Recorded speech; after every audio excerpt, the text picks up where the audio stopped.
নতুন চৰকাৰখনলৈ আমাৰ এটি অনুৰোধ, নাৰী সুৰক্ষা নিশ্চিত কৰক। কথা সূৰ্য গগৈ, পাঠ ৰাজকুমাৰ। মাননীয় মুখ্যমন্ত্ৰী হিমন্ত বিশ্ব শৰ্মা ডাঙৰীয়া, আপোনাৰ নতুন চৰকাৰখনলৈ এটি অনুৰোধ, এইবাৰ নাৰী সুৰক্ষা সুনিশ্চিত কৰক। প্ৰয়োজন হ'লে এখন আঁচনি কমকৈ কৰক। তাৰ আগতে নাৰীৰ সুৰক্ষা নিশ্চিত কৰক। যুগে যুগে লাঞ্ছিত, ধৰ্ষিত আৰু অপমানিত হোৱা নাৰী সমাজক সুৰক্ষিত কৰক।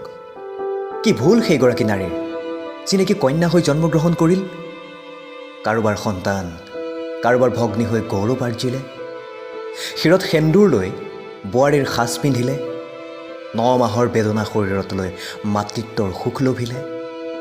কি ভুল সেই নাৰীৰ। আৰু এটি দেৱকন্যাক কোলাত লৈ আকৌ ন্যায়ৰ হোকে যুঁজিলে। ভুল তেওঁলোকৰ নাৰী হোৱাত নে ভুল পুৰুষৰ মানসিকতাত? এয়া পিশাচৰ পৃথিৱী, য'ত মানুহৰ নামত দানৱৰ সৃষ্টি। লোভ মোহ কামনাৰ শিকলিৰে কিমান বান্ধিব আমাৰ দুভৰি। কত নিৰ্ভয়াৰ মৃত্যু হ'ল, কত চুৰমিলা ছাই হৈ গ'ল, কত দীপশিখাৰ হত্যা হ'ল। জাষ্টিছ ফৰ বুলি লিখা শব্দকেইটাই বুকু ভেদি গ'ল।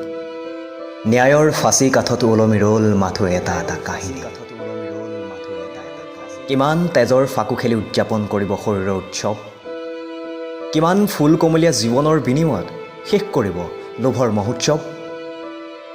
ধিক্কাৰ এই মানসিকতাক, ধিক্কাৰ সেইসকল কামনাদগ্ধ পুৰুষক। উলংগ হয় প্ৰতিটো চিন্তা, প্ৰতিটো ভাৱনা। দিনৰ পোহৰ ৰাতিৰ আন্ধাৰ একাকাৰ কৰি কিয় নাৰী সমাজক সানি দিয়া হয় কলংকৰ দাগ?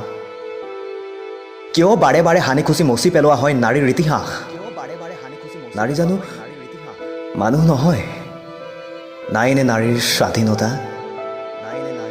হে পুৰুষ, আপোনাৰ ঘৰত জানো মা ভনী নাই?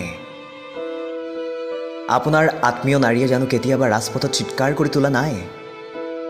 আপোনাৰ শিশু যদি কেতিয়াবা কাৰোবাৰ কামনাৰ বলি হয়, তেতিয়া যাবনে আগুৱাই অন্য কাৰোবাৰ জীৱন কাঢ়িবলৈ? ইমান আৰু খন্তেকীয়া ভোকৰ তাৰণাত জীয়াই জীয়াই জ্বলাব নাৰীৰ দেহ। আপোনালোকৰ জানো হৃদয় নাই?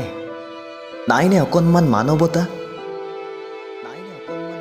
নতুন চৰকাৰ, নতুন আস্থা, নতুন আশাৰ কিৰণেৰে মুকলি হওক ন্যায়ৰ বাট, মুকলি হওক সুৰক্ষাৰ পথ।